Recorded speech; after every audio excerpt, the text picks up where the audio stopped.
Moinabad municipality పరిధిలోని Enkepalli వార్డులోని survey number 180 గల 99 ఎకరాల 14 గుంటల భూమిని కాంగ్రెస్ ప్రభుత్వం స్వాధీనం చేసుకోవాలనుకుంటుంది. దీనికి గత వారం రోజులుగా బీజేపీ నాయకులు మద్దతుగా ఆదివారం ఉదయం 10 గంటలకు ప్రజాజ్యోతి ప్రతినిధితో మాట్లాడుతూ ఎన్కేపల్లి గ్రామంలో రైతులు సంవత్సరానికి ఒక పంట సన్నకారి రైతులు ఉన్నారు.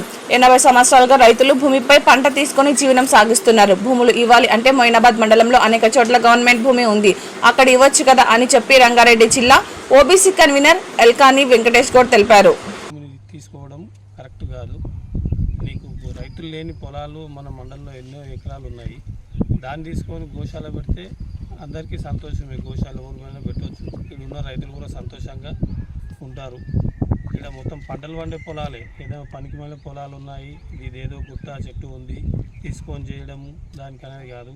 రైతులు కష్టపడి వాళ్ళ జీవనాధారం మొత్తం ఈ పొలం మీదనే ఉంది. కాబట్టి ఈ రైతులకు ఈ పొలాన్ని ఖచ్చితంగా ఈ రైతులకు పట్టాలు ఇవ్వాలి, వదిలేయాలి, పట్టాలు ఇచ్చేయాలి కంపల్సరీ. కాబట్టి 80 సంవత్సరాల సార్లు ఈ రైతులు కష్టపడి ఎంతో రాళ్ళు రప్పలు అన్నీ తీసి ఈరోజు దీన్ని ఇంత స్థాయికి తీసుకొచ్చి ఈరోజు ఈ పెద్ద ఈ మంచి కనిపిస్తుంది. ఇప్పుడు మంచిగా కనిపిస్తుంది. ఇంతకుముందు ఏది లేని రోజులలో చూడని రోజులలో ఈ రైతులకు వదిలేసారు. కాబట్టి రైతులు ఇంత మంచిగా చేసుకొని దీన్ని ఈ రైతులు జీవనాధారం గడుపుతున్నారు. కాబట్టి ఈ గవర్నమెంటు ఈ రైతులకు 100% పట్టాలు ఇవ్వాలి.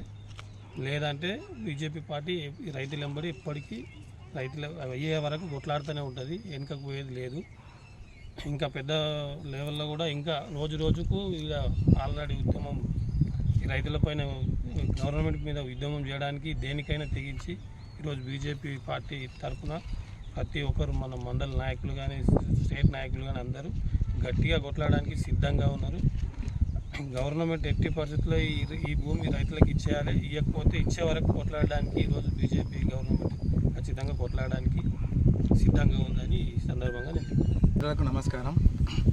ఎన్కపల్లి గ్రామంలో ఉన్నాము. ఇప్పుడు రైతులు ఏదైతే పొలం సాగు చేసుకుంటారో ఆ పొలంలోనే నిల్చొని ఉన్నాము. ఇక్కడ మన రైతులు సాగు చేసిన పంటలోనే ఉన్నాము ప్రస్తుతము. 80 సంవత్సరాల నుండి సాగు చేస్తూ ఇదే మా జీవనాధారం అని ఏదైతే పేద రైతులు దాంట్లో దళితులు మరియు బుడగ జన్మాలకు సంబంధించిన రైతులే 90% ఉన్నారు. ఇదే విధంగా ఈ పట్టాలు ఇవ్వకపోవడం కాంగ్రెస్ ప్రభుత్వం నుంచి స్టార్ట్ అయితే ఇప్పటి వరకు అదే కాంగ్రెస్ ప్రభుత్వం గిట్టంగా వచ్చి మళ్ళీ పట్టాలు ఇవ్వకపోగా ఈ భూమిని ఎలాగైతే లాక్కోవాలి, దీని రియల్ ఎస్టేట్ వ్యాపారంగా ఎలాగైతే మారవాలి అనే దురుద్దేశంతో గోశాల అనే ఒక పేరు నామకరణం చేసి ప్రభుత్వం ఖచ్చితంగా తీసుకొని ఏదో పెద్ద మనిషికి కట్టబెట్టాలనే ఉద్దేశంలో ప్రభుత్వ వైఖరి నడుస్తుంది ఇక్కడ.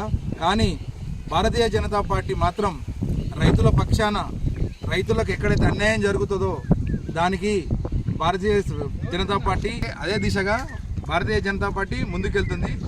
కొంతమంది ఈ కాంగ్రెస్ ప్రభుత్వం ఏదైతే ఉందో దళిత సమాజానికి భారతీయ జనతా పార్టీ దూరం ఉంటుంది, భారతీయ జనతా పార్టీ దళితులకు వ్యతిరేకంగా ఉంటుంది అని ప్రచారం చేసి ఎలక్షన్లో ఓటు రాజకీయంగా మార్చుకున్న ఈ దళితులకు వాళ్ళని అదే ఫోబియాలో నడిపిస్తున్నారు. ఖచ్చితంగా మేము ఈ ఎనకపల్లి రైతులకు ఏదైతే అన్యాయం చేయాలని ప్రభుత్వం చూస్తుందో, ఏదైతే మొండి వైఖరితో ఉందో ఆ మొండి వైఖరి వీడేంత వరకు భారతీయ జనతా పార్టీ ఎనకపల్లి గ్రామానికి చెందిన రైతుల అండగా నిలబడి ఖచ్చితంగా న్యాయ పోరాటం దిశగా మేము ముందుకెళ్తామని భారతీయ జనతా పార్టీ మొయినాబాద్ మున్సిపల్ అధ్యక్షునిగా మేమందరం రైతుల పక్షాన్ని నిలబడతామని ధన్యవాదాలు చేస్తున్నాము. మీడియా మిత్రులకు నమస్కారం. మన మొయినాబాద్ మండల ఎనకపల్లి గ్రామంలో పేద రైతులకు 3 తరాల కింద ఇచ్చిన భూమి పైన ఈరోజు కాంగ్రెస్ ప్రభుత్వం వాళ్ళ మీద దౌర్జన్యం చేయడానికి పూనుకుంది. ఈ దౌర్జన్యంలో పేద రైతులు అది భూమి ఏంటంటే అప్పుడు అన్ని రాళ్ళు రప్పలు ఆ విధంగా ఉండే భూమిని సదును చేసుకొని ఒక జీవనోపాధిగా ఆ భూమిని పండించుకుంటూ వాళ్ళ పొట్ట గడుస్తుంది. అప్పట్లో 3 తరాల కింద పెద్ద మనుషులు కూడా వాళ్ళు తినక ట్యాక్సులు కట్టి గవర్నమెంట్కి ఆ భూమిని కాపాడుకొని ఈ రోజు వరకు వచ్చారు. ఈరోజు కాంగ్రెస్ ప్రభుత్వం ఈ భూమి పైన ఏదో ఆశ పెట్టుకొని వాళ్ళను పంపించేయాలనే దురుద్దేశంతో ఉన్నది. దానికి భారతీయ జనతా పార్టీ మద్దతు రైతులకు ఇస్తూ ఆ ప్రభుత్వం పైన పోరాటం చేయడానికి రైతులెంబడి భారతీయ జనతా పార్టీ గట్టి పట్టుదలతో ఉన్నదని తెలియజేసుకుంటున్నాము. అదేవిధంగా మా పెద్దలు కొండ విశ్వేశ్వరరెడ్డి గారు, రత్నమన్న గారు, ప్రకాష్ అన్న గారు, ప్రభాకర్ రెడ్డి అన్న గారు వీళ్ళు అందరికీ రైతులకు అండగా ఉంటామని ధైర్యం ఇచ్చారు కాబట్టి ఈరోజు రైతులు కూడా కొద్దిగా ధైర్యంగా నిలబడ్డారు. ఆ భారతీయ జనతా పార్టీ వాళ్ళ వెంబడి ఎప్పటికీ ఉంటుందని తెలియజేస్తున్నాను. భారత్ మాతాకి ప్రభుత్వం మొండి వైఖరి ప్రభుత్వం మొండి వైఖరి ఎన్కేపల్లి రైతులకు భూములు పట్టాలు వెంబడే ఎన్కేపల్లి రైతులకు పట్టాలు వెంబడే ప్రభుత్వం మొండి వైఖరి